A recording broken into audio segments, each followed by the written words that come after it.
Operation टायगरशी भाजपचा कोणताही संबंध नाही असं बावनकुळे यांनी म्हटले। याबद्दल एकनाथ शिंदे उद्धव ठाकरेंना माहिती आहे। ठाकरेंचे खासदार का सोडून चालले त्यावर त्यांनी चिंतन करावं।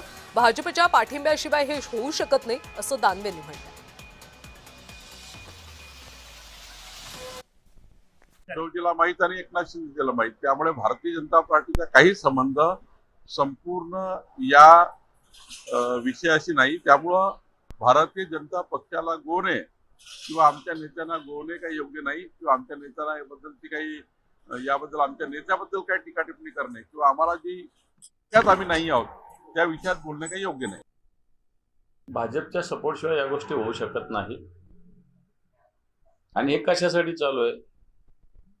शिंदेंना काय करायचे खासदार? त्यांना तर मुख्यमंत्री व्हायचं।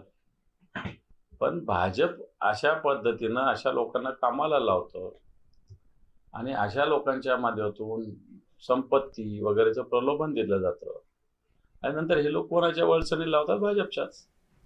खासदारांना रोखण्यासाठी उभाट्याची आता खेळी पाहायला मिळते। उभाट्याकडून 9 खासदारांसाठी आता व्हिप जारी करण्यात आले।